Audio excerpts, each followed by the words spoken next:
Is an icon of Australian television. Mr Squiggle inspired a generation of children to get creative. And now Norman Hetherington's world of Mr Squiggle and Friends has been brought to life by the National Museum of Australia, and his daughter, Rebecca Hetherington, joins us live to discuss. Rebecca, hey, great Rebecca. to see you. Good to see you. Thank you for having me. Always a pleasure. You grew up surrounded by Mr Squiggle and everyone associated with him. Yes, and about 500 other puppets underneath our house, because who doesn't? Who doesn't have 500 puppets underneath the house? What was that like for you as a child? Well, I didn't really think about it at the time, but looking back, I realised it was very special, you know, to have sort of juggling octopuses and starfish who played the trumpet, and three humped camels under the house. But also the fact that you got... Oh, I love Snell. Yeah. When you got to work with your dad in this capacity too, when you were on the show with him, that's really special as well. And you must have some great memories of that. I do. I mean, I started as a child going and being with him when he was doing shows in stores or in theatres, and then going along with him to recordings. And so gradually he sort of thought, well, I'm standing there, I better give her... She's standing there, I better give her something to do. So I started doing puppets with him, and then eventually in the late 80s I got to be Miss Rebecca. Although by that time it was Rebecca, we dropped the Miss. It was Rebecca. Yes, and that was modern. when I was watching, you know... Very modern. Very modern, yes. So progressive. Yeah. It's a show that touched so many generations of Australians, and this is the largest exhibit we've seen of Mr Squiggle memorabilia and items.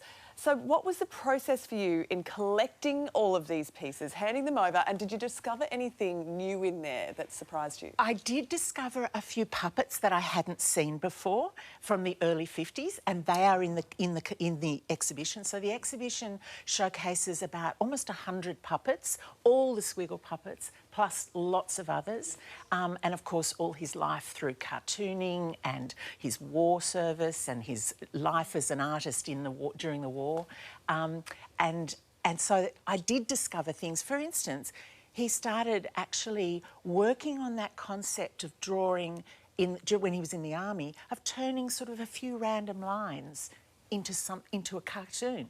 And so I thought, oh, well, he started quite early, long before Squiggle was a thought. Mr Squiggle goes way back. Yeah, way back, yeah. You know, there's over 300 items that are going to be on display here. How many Squiggles did he build and have? Is it just the one main Squiggle? It's Mr Squiggle, that Mr Rocket, Squiggle that you can blackboard. see there.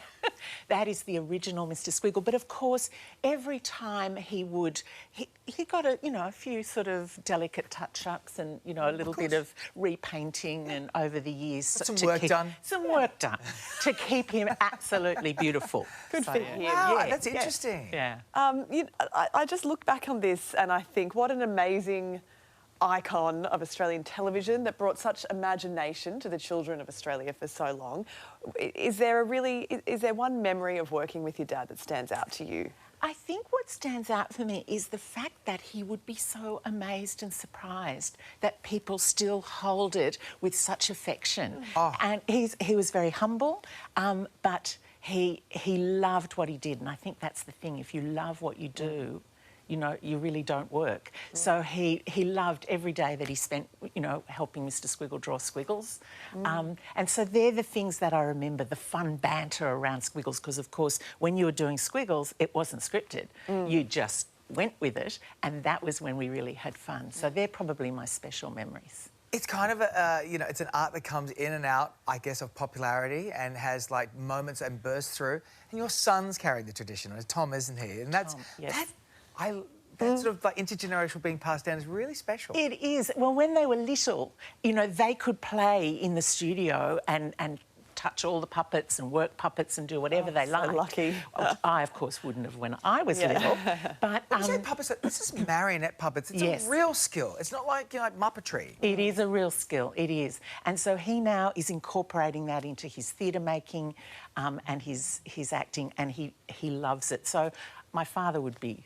Maybe there's another generation of something going to happen. Could be. I love that. Oh, yeah, let's leave that door wide open, Rebecca. I love it. What a life. It's so great. I can't wait. special. I wish it was still on for my kids to watch. It's such a great show. Well, if you come along to the exhibition, you'll have a chance to draw squiggles. Amazing. And they'll be up then on the screen, and it's really exciting. And Amazing. it's lovely watching, you know, people explain it to their children and generations all enjoying it together. Well, thank you for sharing it with us all. Pleasure. Through this Good exhibit. to Lovely see to you. see you. Take care. And you can head to the National Museum of Australia to check out the exhibit. So good. All right, coming up.